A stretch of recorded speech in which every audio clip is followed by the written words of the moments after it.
Hello and welcome to another episode of Typo Exposure. My name is Bari. I'll be your host. Garik, would you like to introduce yourself? Sure. Yeah, so my name's Garik Himebaugh, and I'm the founder of Eco Stylist, which is a go-to resource for stylish and ethical clothing. And I guess a little bit about me, I kind of had a non-linear journey getting here. I studied basically peace studies. It was called conflict analysis and resolution as an undergraduate. And, so we studied things like war and genocide. And from there, I kind of hoped to go into, like think tanks, NGOs in the DC area. And yeah, kind of just like didn't end up there.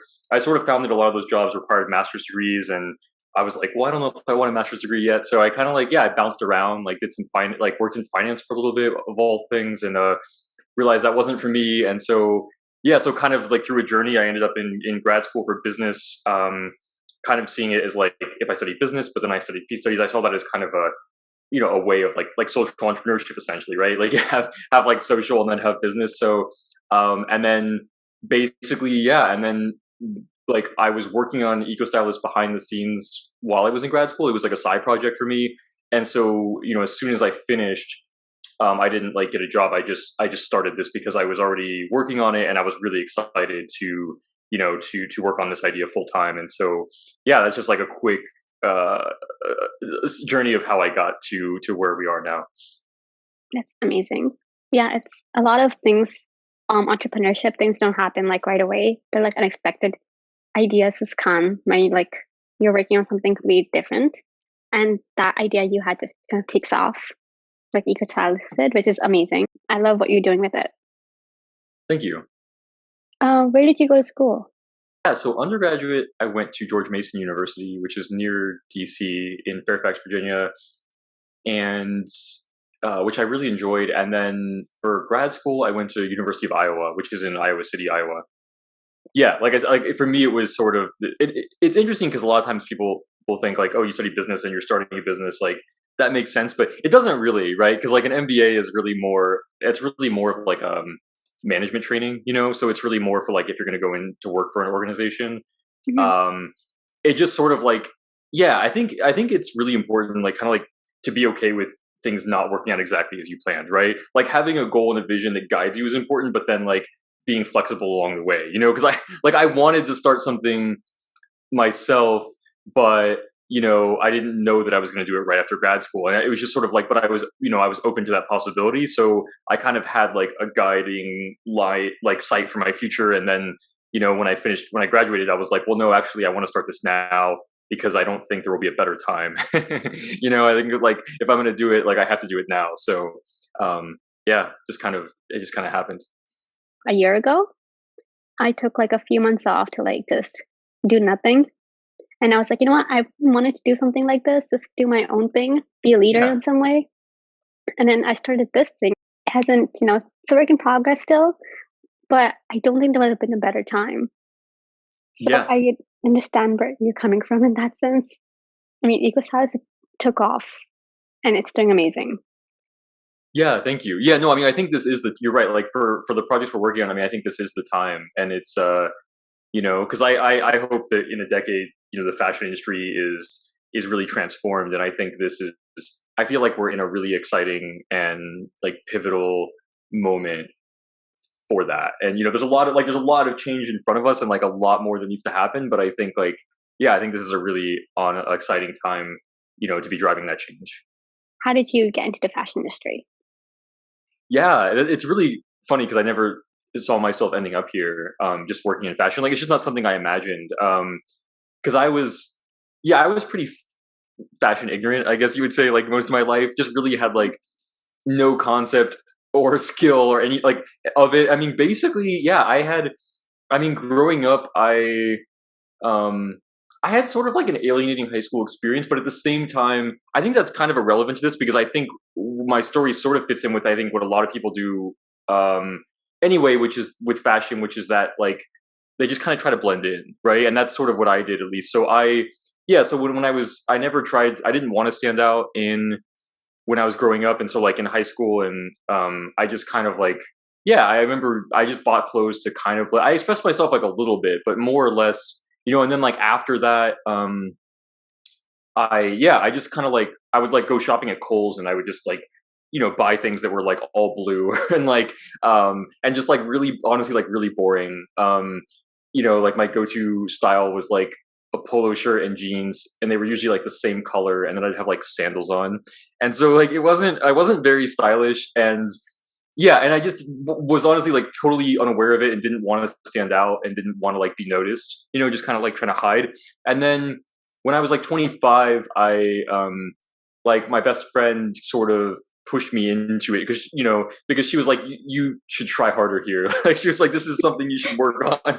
And I was like, yeah. And I was like, yeah, I think you're right. And so so I kind of like started paying attention, and like she helped me like sort of enter the space. But then I started like creating Pinterest boards on my own, and yeah, I just started like paying attention. And then over like the next year or two, I started to develop a sense of style for myself, and it was something that I really liked.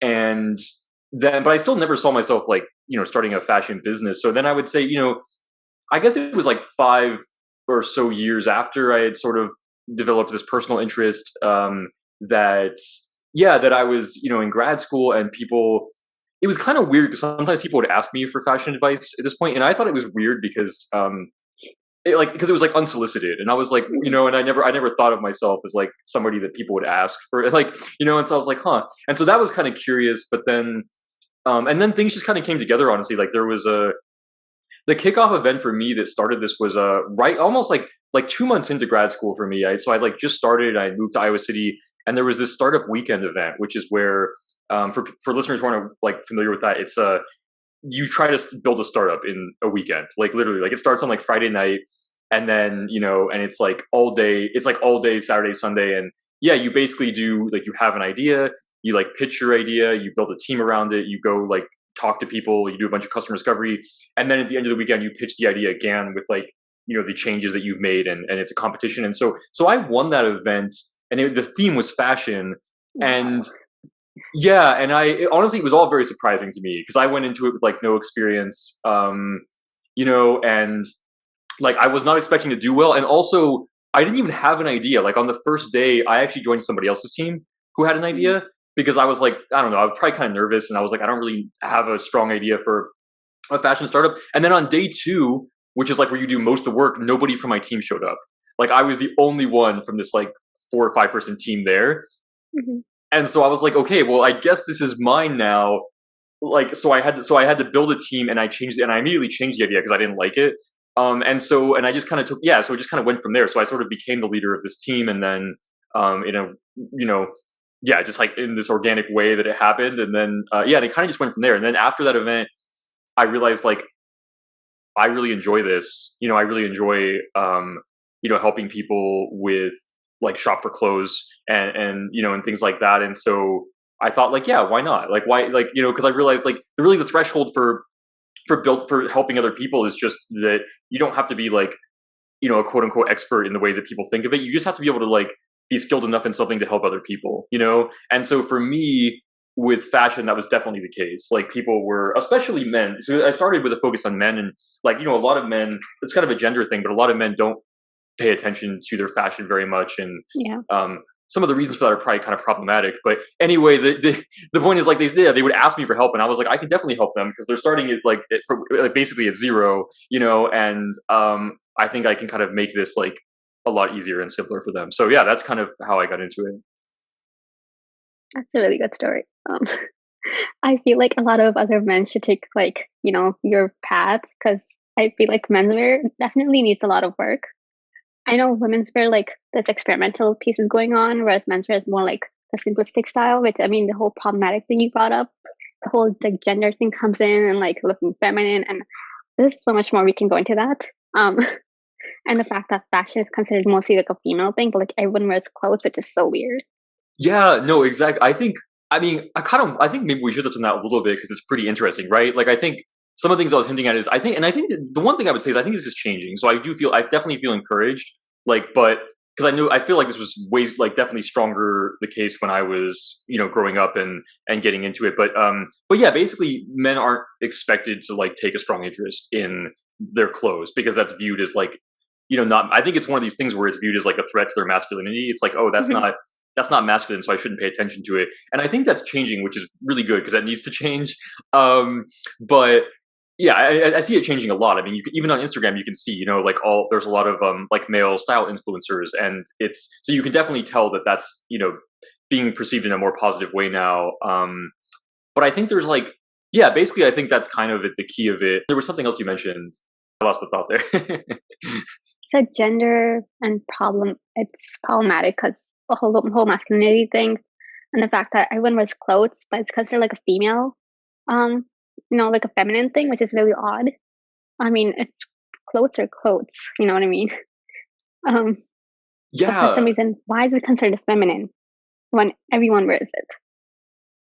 yeah, exactly. Yeah, no, there's just exactly, there's just so much to unpack there. I think one other thing I was gonna say is I think in that sense too, men's fashion can be simpler because I think women's fashion can actually be a lot more, but this is changing too, right? Like I'm really encouraged to see like more fashion forward ideas from from men and male style influencers, but like generally speaking, right? Like men's fashion is way easier. Like it's you can kind of get it down to a formula and stuff, whereas you still see a lot more creativity and expression in women's fashion, and I think it can actually be a lot more interesting. And I hope that yeah, men's fashion like changes in that way. But that was something else you touched on that I thought was really interesting was the like the industry, right? Like I think it's like I've personally never cared about this, but I know it's a thing, and I know other people dealt with it where it's like if you're a man, working in fashion, some people will be like, oh, what do like that's not a like masculine career, right, or whatever. So like that's kind of like I think that's kind of a thing, but I think that's changing, which is right as well, which it should. The other piece that I think is really important is fashion being taken seriously in that way, right? And so because then no matter who's working, like right, if you're working in the fashion industry, I think sometimes maybe it can be hard to get people to take you seriously, right? Because they're like, oh, that's cool, like you work in in fashion, like that's cute or something, but there's not like there's like people don't view it as like having like sometimes people don't view it as like a serious field or like serious Mhm. issues. And I think that's where I think that's where us who like work in like ethical fashion, stable fashion are definitely changing things, right? Because I think it's like people kind of stop. They can't really say that anymore, because it's like yeah, it's like I work in fashion, but we're like 2 to 5% of garment workers make a livable wage, right? Or like 20% of water pollution comes from the textile industry or things like this. And it's like, oh, okay. Like I think it's sort of that starts to make people see that like, oh, actually, you know, actually like fashion is serious. Like, millions of people work in the fashion industry, and it's like, it's a serious industry with serious problems, and it's like, yeah, and people need to stop laughing at it, like, because it's like if we're, yeah, it's like there's a lot of things we want to change here, like having all garment workers make livable wages, things like this, and yeah, and there's serious issues. So I just think that's another kind of perception barrier that people have that I think we're starting to overcome. That's true. I mean, when people just think of fashion generally, they think of modeling and fashion week and just femininity overall. But with the slow fashion movement, it's more like, okay, so yes, you see this, but there's so much going on behind the scenes in terms of like living wages and um, environmental and all that kind of stuff. And once you look at that, you think, yes, it's. I'm sorry, it's not. It's not just a modeling thing. These people are just the models are just like the face, I guess, of the industry. There's so much going on behind the scenes that even they don't know about. Exactly. Yeah. How did you transition to slow fashion after you got into fashion? Yeah. That's a great question because my journey there again was pretty windy. So I was already working on kind of I guess I'll pick up where I left off when I started the first iteration of what became Eco Stylist at Startup Weekend. I wasn't focused on sustainability initially. So initially it was just a fashion startup that was focused on solving the problem of helping men dress better by making Mhm. their shopping experience like easier and more enjoyable. So I figured my hypothesis was it's interesting because I didn't really run with that, but essentially it's what you see. the hypothesis for that business is what you see now in like threads for men, which I think Stitch Fix is also getting into that market. Like they now have like a free personal styling option where it's like a online where it's just like online shopping recommendations for you basically. And that essentially was the early vision I had like 4 years ago. And I ultimately decided not to run with that because I learned about sustainable fashion. So I was kind of like that was sort of the first iteration, and then I was like building that, and I had a prototype, and we had a couple hundred users. And at that time, we were basically using common resources like ASOS and Amazon for the shopping recommendations. But this wasn't like it was live in the sense that we tested it, but I don't think people were actually using our app to shop at that point. It was just something we built. We had a couple hundred people use it, and we were going to like do a bigger launch with it. And then and then I was in Boston, and I was just like walking around and on the weekend, and I was at like this flea market, and I saw these beautiful shoes, and so I walked up to the vendor, and I was like, these look awesome, and then he started telling me the story, and he started telling me how he was in grad school for international policy, and so he was really passionate about wages, and they measured a living wage for their workers in Guatemala, and it was like above any other metric out there because they found all the metrics to be like insufficient. So theirs was higher, like they were paying more because that was really important to them.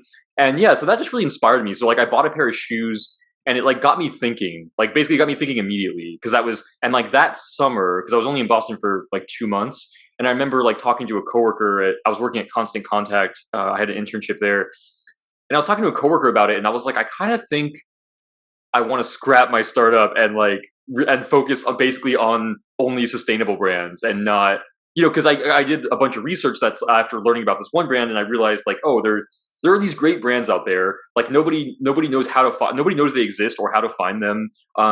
You're lucky if maybe you'll hear like one of their stories, but then like you want to build a whole outfit. Like, how do you do that? You need to know multiple brands to be able to do that.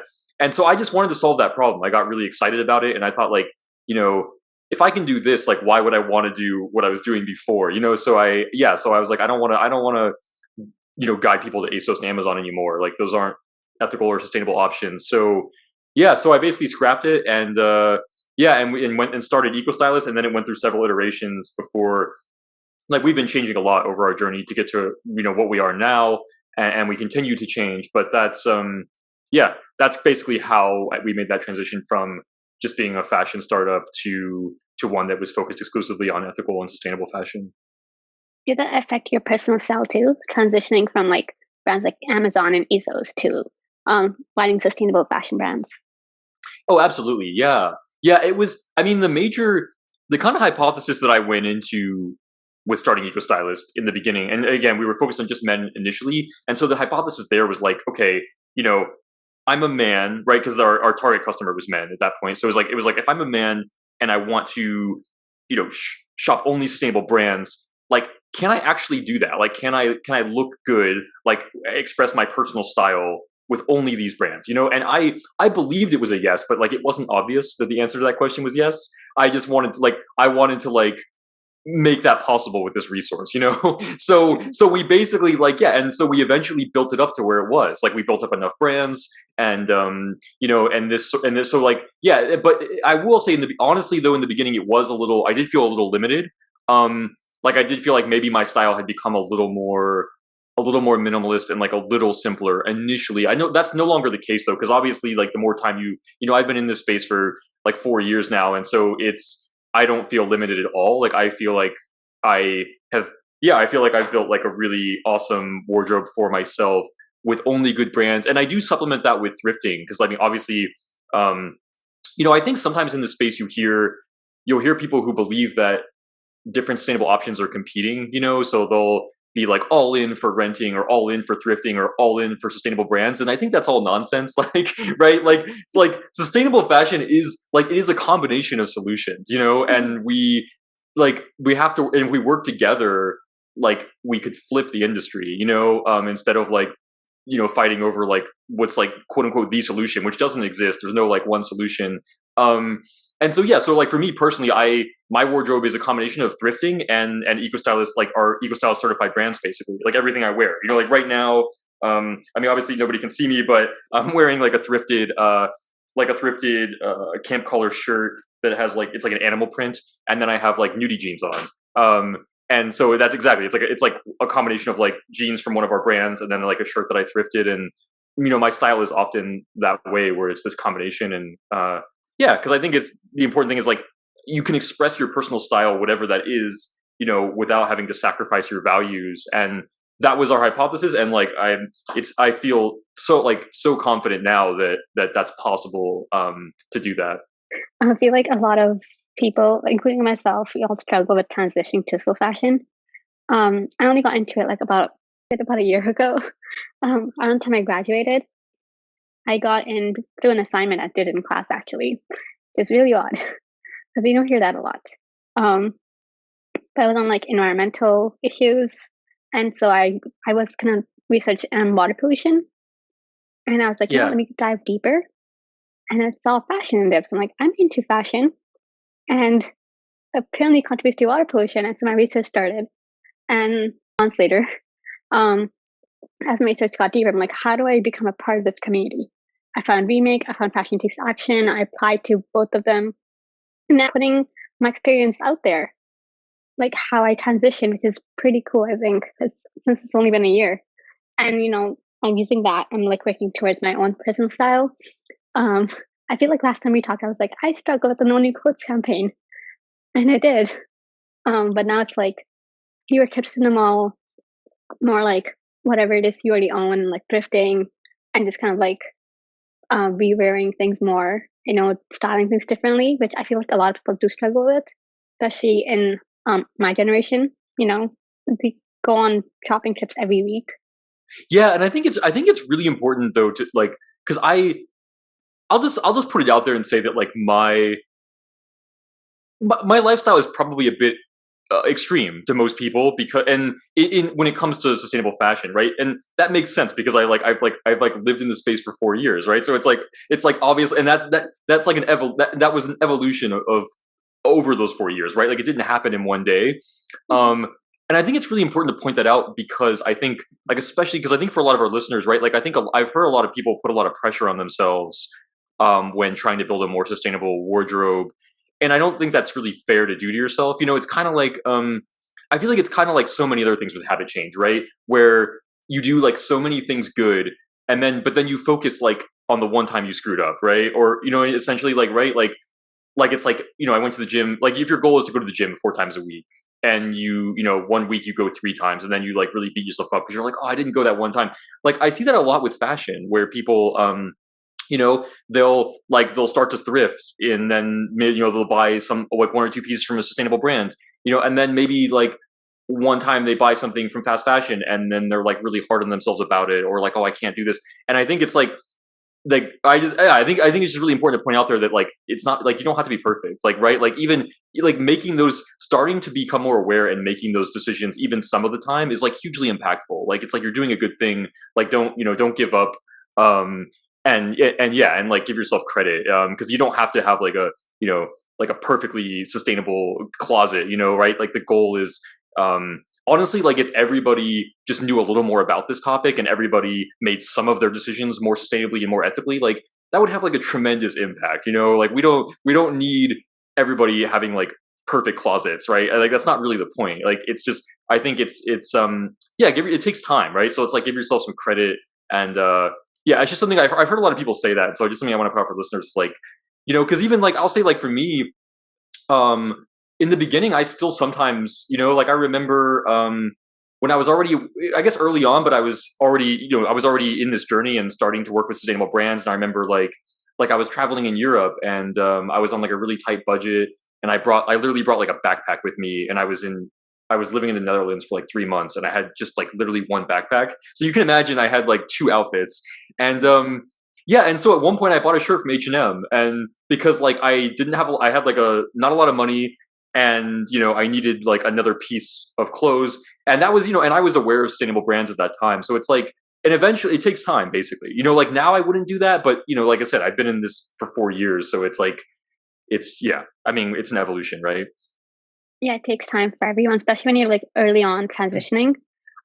Yes, you do feel guilty in the beginning a lot, but it's the whole point is not not to feel guilty about your purchases, but like no, make conscious choices while you're shopping and not, Yeah, um, like not get overwhelmed. yeah, don't buy everything you want. But this, I guess, there's a formula to this too. Like while you're out shopping, ask yourself, do I need this? Do I have something similar to this? Can I live without it? That type of thing. Once you think about these questions while you're shopping, while you're at the mall, I feel like it helps you, make better choices towards your wardrobe, and like that way you have a more curated wardrobe that suits your style better. It's not just Yeah. impulsive purchases that you're gonna wear like one time and they'll sit in your closet for 4 years. Which I mean, I'm guilty of that. I feel like a lot of us Yeah. are guilty of that. No, I think most people are. Like most people, we've all done that for sure. You're right, and it's like working towards having a more intentional closet is really important. Yeah, something really unique and cool that we do is we actually do personal styling at Eco Stylist, and so that's so basically we have real people who will work with you one on one through video calls, which is obviously safe for COVID, but it also is convenient because you can do it from anywhere in the world.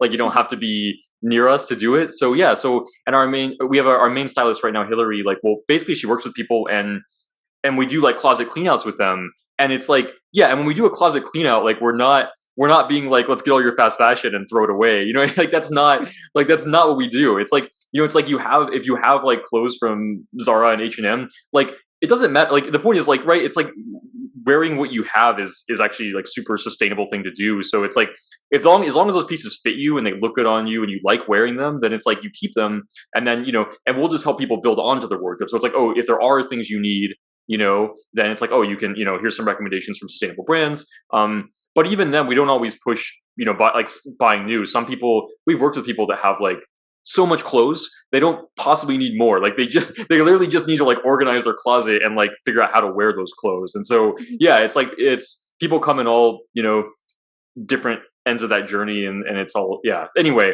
I guess to your point though, it's like, it's not about being perfect. And yeah, it's just, it's just about making better choices. Yeah, and everyone's journey will, go at their own pace. Like I feel like we're all dealing with these habits internally. I mean, ever since we're like kids, we're taught, to have the newest of things, and like this is for everyone, I think.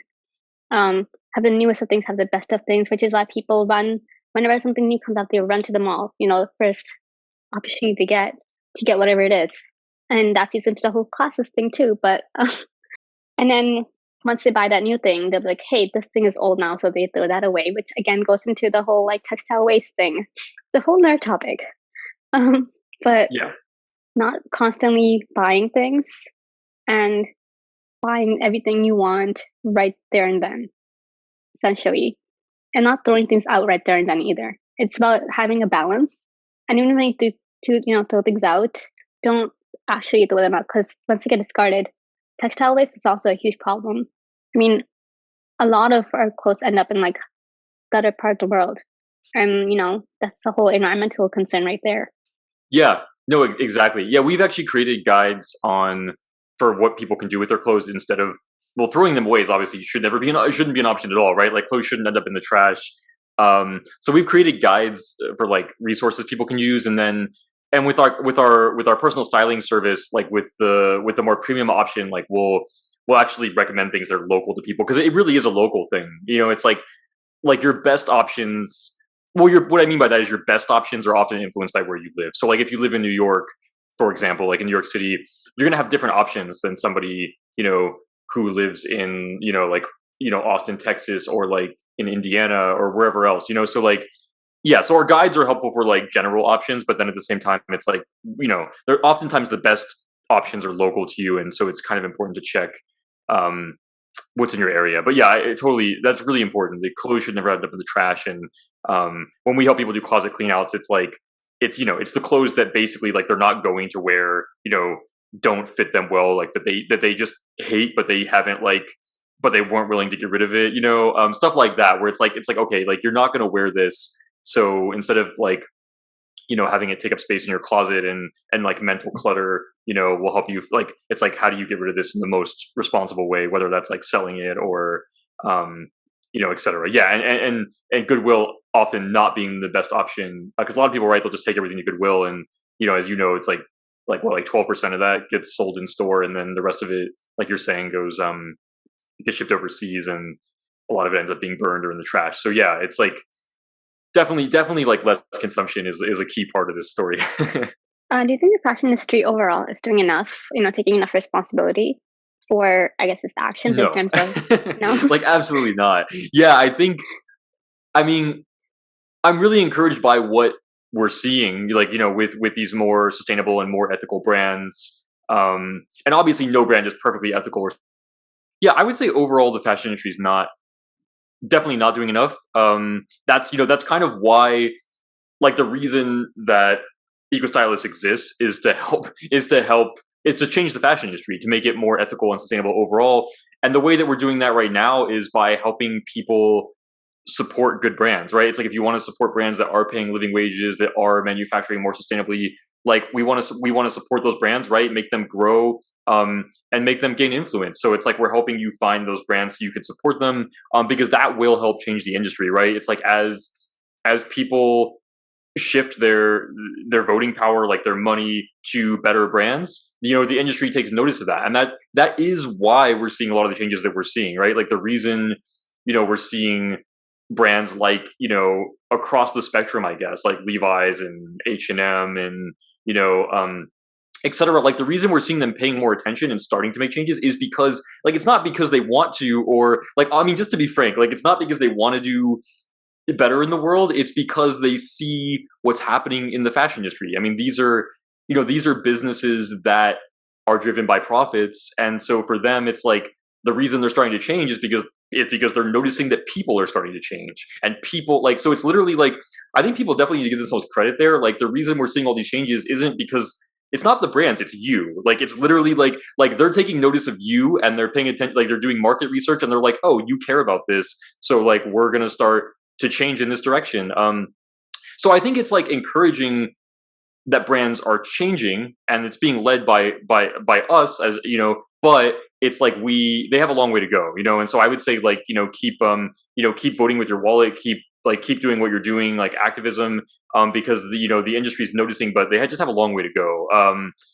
I was saying that one anchor point was Fashion Revolution's transparency index, where we can see over the years that big brands have improved their transparency, right? Brands like like H&M, like Nike, Adidas, like you'll see like their transparency over the last several years has increased a lot, and that's largely because of Fashion Revolution, right? Like that's their work, like they're tracking this, and so the brands want to do better on that metric. But it's just a first, like, so while the industry is moving in the right direction, it's a first step. Like transparency is one thing, but like none of these brands that we're talking about are paying living wages yet.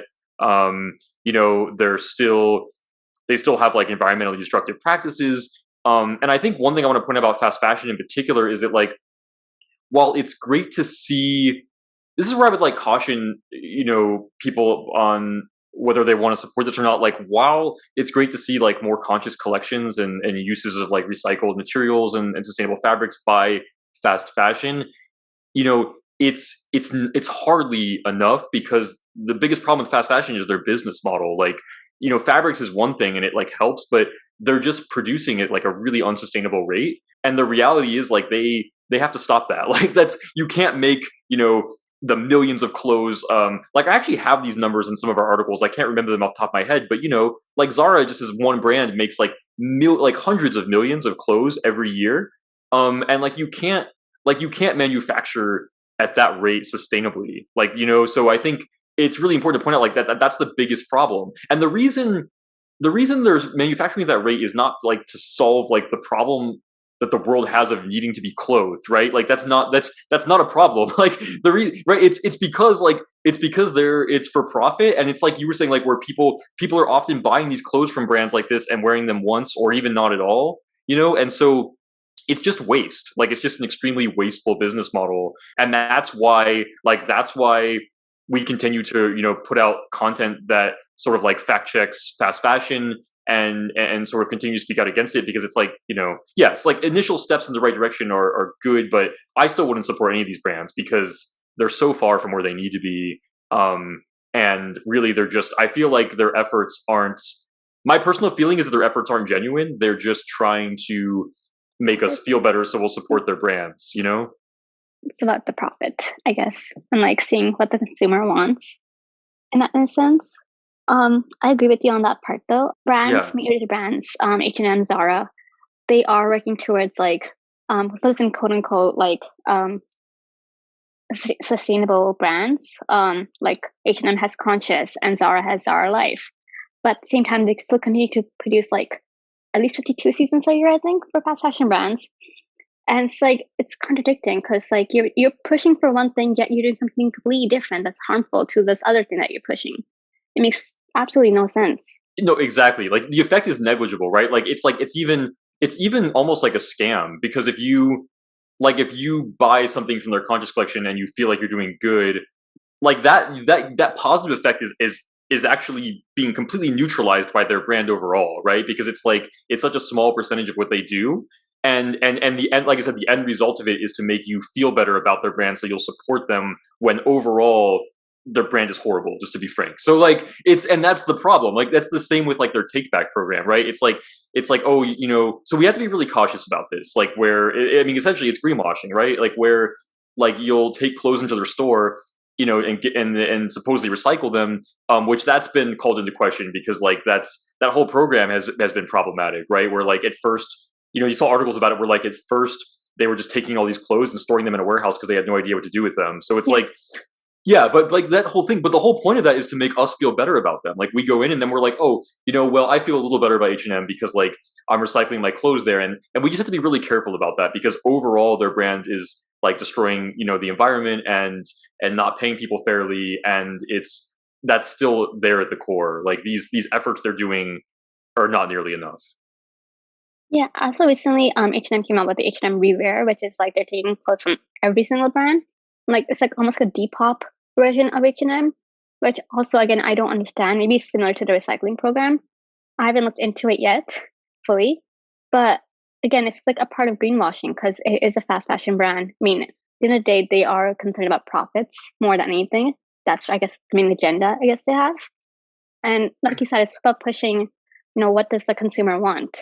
Yeah, and I think I mean, and it's like these efforts might be good programs, but I think the thing that frustrates me the most is that they're sort of like jumping onto like these like catchy programs that will make you feel better about them, while avoiding where they have the biggest impact, right? Like they're not like if they were really serious about sustainability, and ethics, like they would actually pay their workers living wages across the board, right? They would take like a serious initiative to reduce their CO2, or they would like do something to address their business model, right? Like these are like some of the three largest issues they have, and it's like that's not what they're doing. Like instead they're just sort of like tacking on these small programs where it's like, oh, here's something cool we're doing.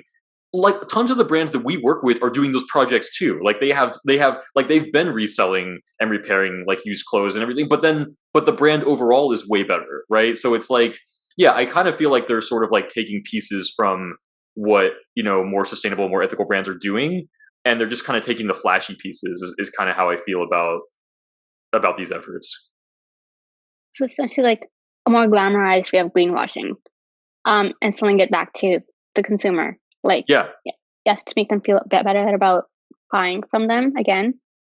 yeah, and I think I want to touch on this because I think we're sort of like sort of can't have this conversation without touching on it, and that is that because the biggest lie in fast fashion is around price, right? Like and this is obviously one, and I know that this is a conversation that where like accessibility matters and things like this, but I think it's really important to sort of that to note the lies that are coming from fast fashion around this, because literally like every fast fashion CEO has sort of stood behind this statement where it's like when they're criticized or when they're interviewed, they'll say something like, well, our mission is to like make clothing affordable for everybody. And I think we just need to realize that that's a lie. I mean, I think it's a lie that we want to believe because it's nice to be able to go to the mall and buy something for $15, Actually, they're lying to us, and we're taking that lie because we want to believe it, and I think affordability is such an emotional thing, right? We have an emotional attachment to it, and we're like, oh, it's what and I get that. Like, I understand that that's frustrating, but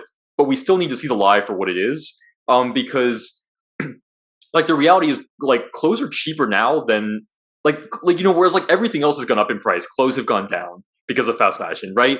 And like we have to and the reason for that is because they're doing it in ways that are unsustainable and they're not paying people fairly.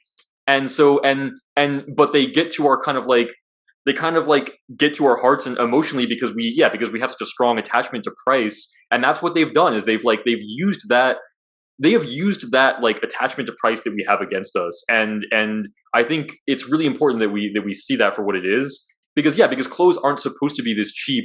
And and while I get that, like, affordability is a concern, the thing is, if we weren't buying clothes as often as we are, like, so maybe supporting a more sustainable, more ethical brand is more expensive, right? But if you stop buying clothes at the frequency at which they want you to, and you buy clothes less frequently and a more sustainable rate of consumption, like, then these brands could become affordable. Like, it's not necessarily that sustainable fashion is going to be more expensive for you. It might just be that you have to combine it with a change of habit, or supplement thrifting as part of that process, right? So I think there's definitely things we can do besides just buying fast fashion, because, like I said, because the thing is, this is new. Like, we have to realize, like, clothes aren't supposed to be this cheap. This is something that they have, like, created. They have created this space where, and then they've tried to anchor us in it by being like, we're doing you a favor, and really it's just a lie that they've sold us, and we've bought it.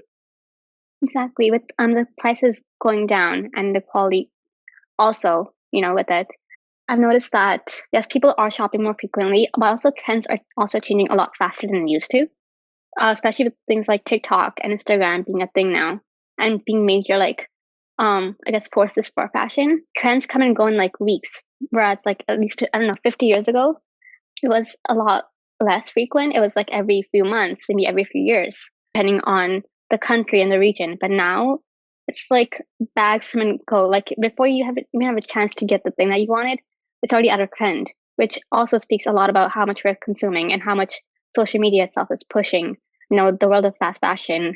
And, Gen Z and millennial, like the fact that the younger generation still do anything to try and fit in, like you said earlier, I guess about your experience, and I guess about experience that every high schooler or every teenager goes through, about like wanting to fit in. And so they'll buy to every single trend, which works into all that, the whole like lower price range and the lower quality, which, I mean, kids don't care about that part.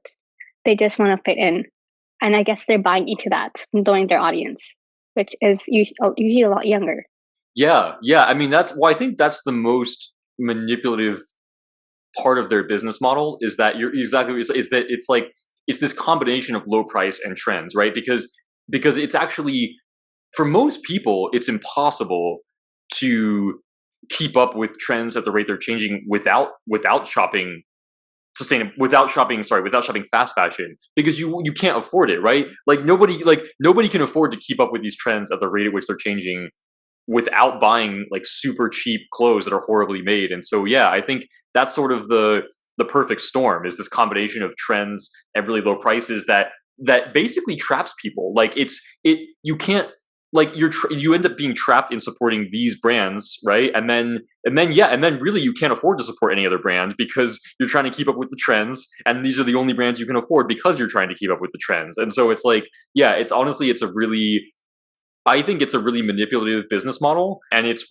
like, that's, I think, at the key of why they've done so well, is that, this cycle they've created really just traps people. Like, people become basically loyal customers, to them because of this, yeah, because this perfect storm. Like, they want to keep up with the trends, and this is the only way they can do it. We've noticed that this Shein apocalypse, where like a lot of Shein clothes ending up in thrift stores, and they look basically new. I guess the younger generation, I'm not sure if you've seen hauls too, but there's people, I guess teenagers, kids around my age, mid 20s, they would have these huge hauls, sometimes over like $1,000, with cheap clothes from Shein. And I do not endorse Shein at all. Like, I disagree with everything that they're doing, their whole brand. But people, because the prices are so low, they go, they shop for thousands of dollars and then they resell it later on Depop, or they just on Goodwill, and that's why it's called Sheen Apocalypse, because everything that they're buying, they're wearing only once or twice, and it's ending up at thrift stores. Yeah, no, I'm glad you brought that up because, yeah, not only is that a huge problem, but that's, Shein, I guess something we should touch on too is like a lot of these new fast fashion brands, right? Like the newer ones like Shein are actually worse than the ones that came before them. And I don't really know the explanation for that. I don't know if it's because they're newer, they feel like they can get away with it or what it is, but you know what I mean? Because like tremendous pressure has been put on Zara and H&M, for example, right? With some of the older brands where they've I still don't they're still not good brands, but like they actually have made changes because of tremendous public pressure, right? Whereas these newer brands are like, I don't know what it is, like, are just doing awful. Like Shein had 0 points on remakes criteria, which is like unheard of. Like it means they're literally doing nothing. Like it means like there's like no information on their website, like no transparency. And like that's like there's very few brands that have scored 0 points. So like Shein is like, yeah, an abomination when it comes to, ethics and sustainability. And a lot of these newer fast fashion brands are like that. Like it's like they've really just embraced that, like, hey, this is what we are. Like we're giving you cheap, trendy clothes, and we're just not even going to like acknowledge sustainability at all. Is kind of the attitude that they seem to have, and it's yeah, I would say that's definitely not an encouraging trend that we're seeing there with these newer fast fashion brands.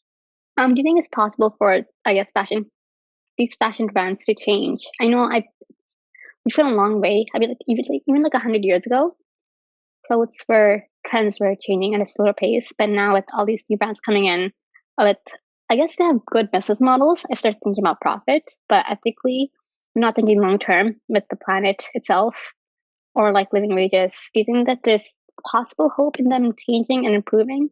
I do think there's some hope in some of these brands changing, but I don't know. If I was to make like an honest hypothesis, I would say that, you know, for fashion to become more ethical and sustainable, like reality, some of these brands are going to have to fail.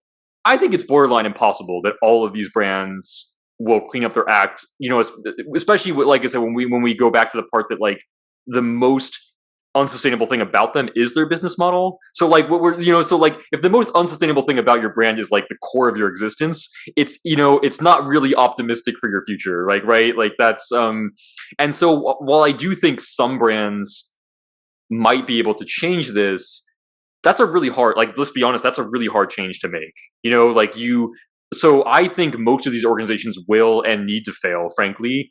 And it's not just because like it's not really possible for them to exist in a sustainable way when their whole business model is focused on cheap, like low quality clothes at massive rates.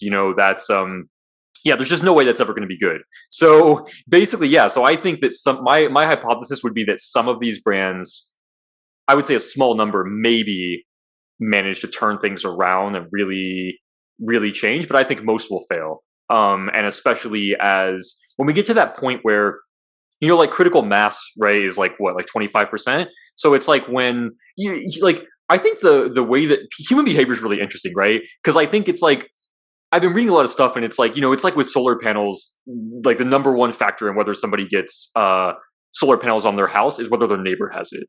Which to me, when I first heard that, I was like, that's ridiculous, because there's so many like great reasons to get, like, there's so many great reasons to do that, right? Like save, like more sustainable energy, like save money on your energy bill, et cetera, et cetera. But that doesn't, like, all that stuff is like, but like the number one reason is like whether your neighbors have it, and that's how people are. I mean, that's just something we have to accept, and that actually kind of makes sense. But I think it's kind of, when you think about that in terms of sustainable fashion, right? It's like there's obviously a lot of people that are really in the niche and really passionate about it, like us and probably like your listeners, and it's like, right. But I think there's other people that are sort of maybe more casually like hearing about sustainable fashion, and that's great. Obviously, it's all great. But I guess the point that I'm getting at is like it's sort of like, I think as the people who are really passionate about it, obviously like continue to talk about it, it sort of like spreads until we get to that point where it's like, a quarter of people are doing it, right? Like then that's sort of the critical mass. That's when people start to be like, oh, my friend does this. Oh, my partner does this. Oh, like, my brother or my sister does this. And then like they start to do it, and that's the point at which like we're going to see massive change in the industry, is what I think. And I think, we're not there yet, but I think when we get there, what we're going to see is a lot of these brands fail, a lot of the fast fashion brands, and we're going to see a lot of them scramble, because even the ones that are doing some things to be more ethical and sustainable, like, let's be honest, like, they have big changes in front of them, and you can't make those changes overnight. And so if they're not where they need to be when that like critical shift happens, yeah, a lot of them are going to fail. And that is just, it is what it is. It's like, it's not like I personally want any business to fail, but at this, like, that's, I think, what's going to happen, because yeah, because they just won't be ready. They won't be ready for the change when it happens, and they won't be able to keep up. And yeah, they'll just have to go under. And then, but I think it'll be like, unfortunately, like, it'll be better for the fashion industry and for the world and for garment workers. So like, overall, it'll be a positive change, because we'll start to see, like, living wages become a norm, and not some niche things that only a few brands are doing. Like, it won't be the exception anymore, right? It'll be like across the board, and more sustainable manufacturing won't be something that's weird. It'll be something that's expected. You were talking about like your neighbors having a solar panel. That reminds me of a concept of keeping up with the Joneses that has, I guess, transitioned. It's like exaggerated more in the contemporary world, because instead of just keeping up with the neighbors, what they're doing, it's like the entire world. It's social media, especially. It's just like, but I guess no one really thinks about. I guess that speaks into ignorance too, and the fact that ignorance, or just people not being informed enough about the industry itself. But they must want the next best thing without considering living wages or the idea of greenwashing existing. I know a lot of people who they buy something that's from H&M conscious. I've been guilty of this too in the beginning, especially. So you're thinking, if it's a high quality fast fashion brand, but they have a sustainable line, maybe they're actually doing something. They're actually pushing for something. That's a great point. How do you think living wages can be improved, though? I guess a lot of brands do need to work on that. With like the whole sweatshops being a thing still. What's your take on that? Yeah, I mean, well, we need to see brands stop making excuses and start to actually make changes. Because the thing is, what brands have been doing is basically they've been making a series of excuses over decades, right? And it's like, Nike would be a great early example of this, right? Where like when they were called out for sweatshops like decades ago, and it was like a big thing, and their initial argument was like, well, we don't own our supply chain, and people like wouldn't let them have that, like they were like, that was their thing. Like they were like, well, we're a brand and we don't own our supply chain, and people were not having it. Like they were like, no, I'm sorry, you need to do better. Like this is not like a valid excuse for having sweatshops. And so I think that was a huge shift to where people started to expect brands to be accountable for their supply chain, and rightly so, right? Because the thing is, like, that's not a valid excuse. Like sure, it's true in the sense that like H&M, for example, doesn't own like the factories where their clothes are being made, but that doesn't skirt them from responsibility. Like they're like, we're talking about brands that produce like hundreds of millions of pieces a year. They have tremendous influence. So the fact is, and they're actually better positioned than anybody to ensure that the people of these factories make living wages, because they have that kind of power, right? So so basically it's like what people said, like, we want you to stop skirting responsibility and take ownership for this. And obviously, like, so many brands have proven that it's possible. It's like like brands that are Eco Stylist certified, like we work with brands that, from that first brand I mentioned, Adelante Shoe Company, who like, publishes their wages, and it's like a living wage, to, brands like Outerknown that will use like fair trade certified factories, right? Like there's different ways that you can get at ensuring living wages, in your supply chain, as well as like other certifications. But the point is, like, it can be done.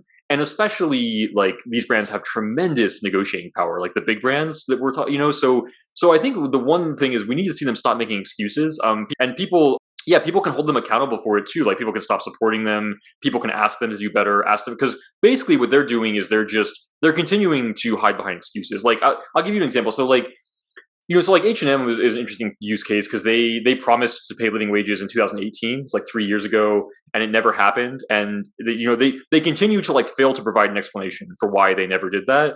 And they often skirt responsibility by saying like, we like supported like a conference that like talked about living wages in the fashion industry. And I'm sorry, but that is like a bunch of BS. Like I don't like you can support a conference and take no action, which is which is what they're doing. They're hiding behind this idea, this excuse that like we can't enforce living wages because we don't own our factories. And that's just a lie. Like there's ways to do it. Brands have proven that it can be done. Like I will agree that living wages is sure, maybe it's a little bit complicated. But that doesn't give brands a right to like pretend like they don't have responsibility or to say they can't do it. It's like we need to expect more from these brands. They can do it and they need to come up with ways to do it. Because frankly, like the way they've been manufacturing for decades is just really irresponsible. Lots of I think one thing that maybe people aren't aware of as much is like subcontracting, right? Which is what happens a lot. It's something that we really focus on with Remake's criteria is like looking at, at whether brands are allow subcontracting or if they have strict policies to prevent it, because that's a huge problem is, a lot of brands like, okay, so I'll give you an example of this. So let's say that like Zara commissions a factory to make their clothes, right? What will happen is that factory, and if Zara doesn't have like really strict policies against subcontracting, what will happen is that factory will basically subcontract a lot of that work out to people that are working from their homes, right? And so typically what you'd have here is you would have, typically this would be like women in, like Bangladesh, for example, if clothes are being made there, who are working out of their homes, and the conditions are even worse because what's happening there is they're really being exploited. Like when they're working out of their houses, the wages are even worse. Because they're basically just working like around the clock. And so that's why subcontracting is such an issue. And it's one of the ways that these brands, support like really unfair pay and really, really inhumane conditions. And so, anyway, that's just an example, but basically these are all the things that brands can influence and like need to be held accountable for. Yeah, I agree. The brands are responsible for like paying their workers living wages, even if it's like outsourcing labor, which is usually what a lot of fast fashion brands do. They have an input in how much their workers get paid. I'm not sure if you watched the True Cost, Yes. but there is a part where they're talking to a person, a factory owner, and he gives an example of a brand would come in with a price and say, I want everything done at this price. And then another brand would come in like, this brand is giving it at this price. I want a lower price so I can sell it for cheaper, which in turn affects the people working at these factories because obviously the wage goes down. It all works hand in hand. But I mean, I feel like the brands do know this, but they don't care to an extent because it's not affecting them personally. Especially that they're halfway across the world. They don't even see their workers. They just get their clothes, they get the supply, and that's really all they care about at the end of the day, the profit that they get from clothes. Yeah, no, exactly. Unfortunately, like brands, like their PR response to things are like, unfortunately, they're usually like lies and excuses rather than, so it's like, I mean, because it's like, it's like with so it's like if they have a response to why they don't pay living wages, or like I mentioned, when they come out and say like our mission is to make clothing like fashion affordable for everybody, like it's all BS. It's all like they basically have these. Unfortunately, like their PR and their public responses are often just lies, and we need to ask more from these brands. Like I think. Because I think the risk is that these responses are enough to placate some people, right? Like is that we hear these responses and we're like, okay, they're trying, and that's not what it is. Like so I think we need to see. Unfortunately, that's what we live in with these brands, and we need to see it for what it is. Like we can't accept these really like half-assed answers, frankly, like and be like, okay, the brand's trying. Like that's the worst thing that could happen from these responses is that they give a response that like sounds good to some people, and then they give the brand like some slack. Basically, they're like, oh, okay, like the brand's trying, like whatever, and reality is like they're not doing enough, and they're just not, right? Like it's 2021. We should not be continuing to accept brands having sweatshops in their supply chain, paying unlivable wages, right? Like these are things like I'm like the time for that is done. Like I don't mean like seem like I have no patience or express urgency in these issues, but really we've waited long enough, and so I'm just tired of brands having excuses. Like it's like this stuff needs to change, and these like formulaic answers that brands provide like simply are not enough. Like they need to do better. Play a huge part in their supply chain, and they should take responsibility for that. I guess the PR is basically based on like empty words, empty promises, just to again make profit. It's all about capitalism at the end of the day. I think it's about making money and profiting off that. I I think these brands have enough resources to give to provide their workers with a sustainable wage, considering how much shopping actually goes on in the West. But they don't want to because their money's coming in, they're making profit at the end of the day, and so they expand their and create more stores. They make more merch. The CEOs and whatnot, they obviously get wealthier, and that's all really that they care about. Yeah, no, exactly. I mean, fast fashion is unfortunately like the worst example of what capitalism can be. Um, and I think what encourages, and obviously that can be really discouraging because these are like massive brands. But what encourages me in all of this is what we're seeing, which I think is really special. That's happening in like in this decade. I feel like something that's really picking up momentum is this growth of social entrepreneurship, right? And like social businesses, which can be seen in a variety of ways, right? Like you can look at this as like as simple as like brands joining 1% for the planet, right? Which is obviously like it's not enough if that's all the brand is doing, but it's a great step in the right direction. Like if a brand is saying they're going to give 1% of their profits to environmental nonprofits, like that's different because then like all of a sudden a brand is not solely focused on profit, right? Like they're noting like their impact on the planet and trying to make a difference in that. And then you can see it in more examples like B Corp, right? Like B Corp certification. That's essentially what it is. It's a brand saying like I am a social enterprise. Like it's like saying I am a business that is driven by more than profit, that has a social mission. And so like and you can see other examples of this, right? Like there's just tons of examples of it. But basically, this growth of like conscious businesses and social ventures is I think really encouraging because that's something that's new, and I think that this is what we're seeing is what capitalism could be, and what I think, and frankly, what I think what it should be. And I just think I feel really encouraged by that because if this becomes the norm and then businesses are expected to operate this way, right? Then you can imagine a world where all businesses are social enterprises and people are no longer willing to accept businesses that are only motivated by profit. And I think that's very possible, especially when you consider, like the world we live in, right? Like climate change and, and bad conditions for people, all over the world, like working conditions, right? And people like not wanting to accept this anymore. I think it actually, it's very plausible. It makes a lot of sense that people will start to want to support brands with missions. Like they want brands that align with their values, that are doing more than just making money. And and so I think that that's the trend that encourages me is that like if capitalism shifts in this direction, it can become something like so much better than what it is right now. Do you have any advice for people learning to transition to ethical lifestyle? I think kind of goes back to some things we talked about in our conversation, but I think the first one would just be like focus on making better choices and don't hold yourself to being perfect. Obviously that's probably like number one, right? It's like it's okay, like we don't have to change everything. I sometimes get overwhelmed. Like, well, so like I was just moving, right? And I can get really like I try to do like everything perfectly. Like I'll be like, okay, I'm moving and I need to get rid of some stuff. So like I'm like, here's what I'm going to sell, here's what I'm going to recycle, right? And like and I try to like reduce my impact as much as possible, and it's like, and that's obviously that's great, but it's hard or near impossible to be perfect, right? To do like for me to get rid of like everything in like the best way possible is really, let's be honest, it's really hard and it takes a lot of time. And so I think it's just one like example, but I guess the point being like, but that doesn't mean I shouldn't try, right? And it doesn't mean I should get in my own way, because what could have happened there is that I could have gotten frustrated and thrown my hands up and just thrown like a bunch of stuff in the trash because I'm like, you know what, I can't do it perfectly, so I'm just not going to do it at all, or you know what I mean. But I think, or like I could have beat myself up for like the one thing I threw away, or or the thing I didn't dispose of in the right way.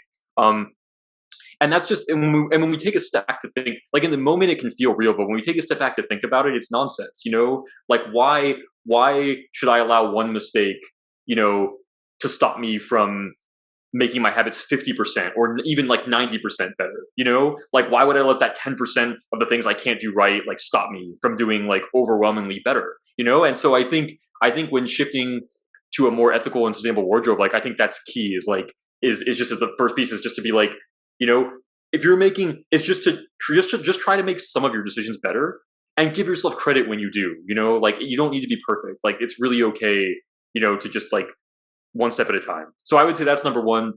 And then number two would just be to find, yeah, I mean, unfortunately, we live in a world with a lot of greenwashing. So number two would be like just find sources that you trust to make your life easier. Because I will say like I know like so many people in the space and people who do their independent research and people who love researching brands, but that can be really taxing, like obviously, and it can be a barrier to people wanting to do this in the first place. Like at Eco Stylist, like in our like I've spent like literally like hundreds of hours researching brands in our team, maybe more than that at this point. And it's like, and the reality is like we do that because we want to give people a resource. Like we want to give people something where they can just be like, okay, I want to find good brands. Here's good brands, and so, because we don't like, people shouldn't have to do that, like if everybody had to do that in order to like, if everybody had to do that themselves in order to like shop more sustainably, like hardly anybody would do it because that would just be nonsense. Nobody has time for that. So my second thing would just be like find resources you trust,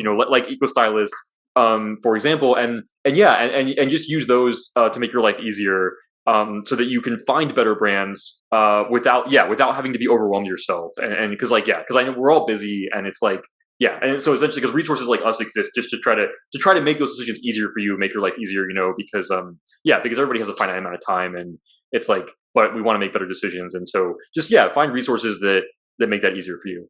Any other recommendations for other brands, that you think are sustainable, menswear and women's wear?